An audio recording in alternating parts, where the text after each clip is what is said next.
Assalamualaikum warahmatullahi wabarakatuh. Selamat pagi teman-teman, salam sejahtera bagi kita semua. Di sini saya moderator dari kelompok 5 ingin mempresentasikan hasil diskusi kelompok kami terkait mata kuliah BIPA. Perkenalkan, saya Agam Failasuf sebagai moderator, dan untuk penyaji di sini ada Heni Triana, Intan Zida, Danisa Ayu Febriani, Ida Fareha.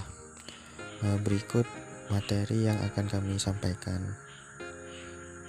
Yang harus menjadi pertimbangan antara lain sebagai berikut. 1. Penentuan tujuan. Materi tata bahasa yang akan diajarkan harus didasarkan pada pertimbangan tujuan dan memiliki keterkaitan dengan 4 skill kebahasaan, yaitu menyimak, berbicara, membaca, dan menulis. Tujuan tersebut juga harus sejalan dengan tujuan pembelajaran bahasa Indonesia secara umum, yaitu menciptakan tradisi berbahasa yang baik dan benar. 2. Integratif. Menyusun materi tata bahasa dengan mengintegrasikan dengan materi pembelajaran lain, seperti materi bacaan, dialog, dan sebagainya. 3. Sesuai dengan tingkat kemampuan pembelajar. Muatan tata bahasa dalam pembelajaran bahasa Indonesia harus disesuaikan dengan kemampuan pembelajar, khususnya bagi pembelajar asing, baik dari segi bahasa dan tingkat kebutuhan mereka. Demikian pula harus diperhatikan tingkat kemampuan pembelajar yang variatif. 4. Memperbanyak latihan dan praktek.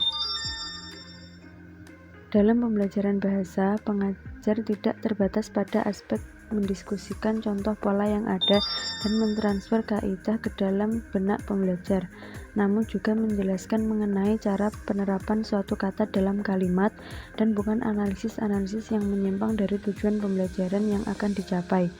Sehubungan dengan hal ini, Al-Naqoh menawarkan karakteristik latihan yang baik sebagai berikut. A. Variasi bentuk latihan. B. Latihan memberikan kesempatan kepada pembelajar untuk berlatih sendiri melalui tugas rumah dan membiasakan untuk mengerjakannya sendiri. C. Setiap materi pembelajaran dilengkapi dengan latihan. D. Latihan didasarkan pada hasil analisis kesalahan berbahasa pembelajar. Kemudian terdapat sumber belajar dan media materi ajar tata bahasa BIPA. Sumber belajar materi ajar tata bahasa terdapat buku, majalah, koran, atau internet. Sumber belajar menurut Siregar Evelyn dan Hartini Nara tahun 2002 adalah segala sesuatu yang digunakan untuk fasilitas dalam belajar, yang artinya sumber belajar dapat berwujud apa saja, baik pesan, manusia, material, peralatan, lingkungan, atau lain sebagainya. Melalui berbagai wujud fasilitas tersebut, diharapkan dapat memudahkan proses belajar seseorang. Media pembelajaran BIPA merupakan segala sesuatu yang dapat digunakan untuk mempermudah mengajarkan bahasa Indonesia kepada orang asing. Kegunaan media pembelajaran BIPA ialah memperjelas penyajian pesan, mengatasi keterbatasan ruang, waktu, dan daya indera, serta mengatasi sifat pasif pembelajar. Kemudian ragam media. Terdapat gambar atau foto. Gambar atau foto dapat digunakan sebagai perangsang dalam pengajaran kosakata, berbicara, tata bahasa, dan menulis. Kedua ada peta atau globe. Dapat digunakan untuk mengajarkan materi yang berkaitan dengan tempat atau sejarah. Yang ketiga adalah majalah, yang sangat akan kaya sebagai media bahan pembelajaran. Yang keempat ada surat kabar. Dan yang kelima adalah YouTube. Oke, perkenalkan, nama saya Miftahul Malfajiatin, NIM 16, dan akan menjelaskan tentang materi ajar tata bahasa BIPA. Nah, dalam materi ajar tata bahasa ini, saya mengambil sebuah materi berbasis kalimat, di mana tata bahasa berbasis kalimat. Pembelajar ini diharapkan mampu belajar struktur kalimat bahasa Indonesia, karena kalimat ini merupakan sebuah sistem dari bahasa, dari pusat sistem bahasa. Nah, penyampaian materi struktur kalimat ini bukan hanya terbatas pada kalimat yang mengandung subjek, predikat, objek saja, seperti kalimat saya membeli buku. Namun pembelajaran tata bahasa juga mencakup kalimat yang hanya terdiri atas 2 bahkan 1 kata saja. Seperti contoh ini, kata pergi. Nah, kata pergi tadi tuh dengan tanda seru itu menjadi kalimat dengan mengacu pada konsep kesatuan ujar yang mengungkapkan suatu konsep pikiran dan perasaan. Selain itu, kata tersebut sudah memiliki 2 syarat minimal kalimat, yaitu konstituen dasar dan intonasi final. Nantinya, pelajar ini akan mampu memahami konsep kesatuan ujar tersebut dan kemudian akan merespon baik secara lisan maupun tindakan. Perkenalkan, nama saya Henny, NIM 03. Di sini saya akan menjelaskan kerangka materi ajar tata bahasa BIPA.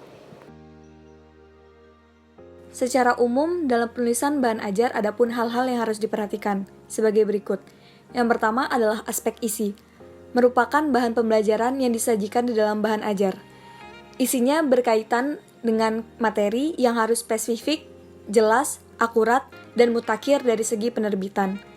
Selanjutnya, informasi yang disajikan tidak mengandung makna yang bias. Yang kedua, ada aspek metode pembelajaran. Aspek ini merupakan pemilihan metode pembelajaran yang tepat dilihat dari segi pengembangan materi isi bahan ajar. Metode pembelajaran terkait dengan metode belajar dalam arti bahwa dalam memilih metode pembelajaran, penyusunan buku teks perlu mengetahui teori belajar yang sesuai. Yang ketiga adalah aspek bahasa, merupakan sarana atau alat komunikasi penyampaian dan penyajian bahan ajar seperti kosakata, struktur kalimat, panjang paragraf, dan tingkat kemenarikan sesuai dengan minat dan kognisi siswa. Lalu, di dalam aspek bahasa ini terdapat 3 ide utama yang terkait dengan keterbacaan, yaitu kemudahan membaca, kemenarikan, kesesuaian. Keempat adalah aspek ilustrasi. Aspek ilustrasi ini berfungsi untuk memperjelas konsep atau teori dan dapat dibuat dalam bentuk gambar, tabel, grafik, diagram, serta peta atau potret. Dengan ilustrasi, uraian dapat dibuat menjadi lebih singkat, jelas, dan terfokus serta menarik. Yang terakhir adalah aspek dalam unsur-unsur grafika. Penampilan fisik pada buku teks pelajaran akan dapat membangkitkan motivasi peserta didik dalam membaca serta mempelajarinya. Hal-hal yang berkaitan dengan kegrafikan ini dibahas oleh perancangan buku dan penyusunan teks belajaran.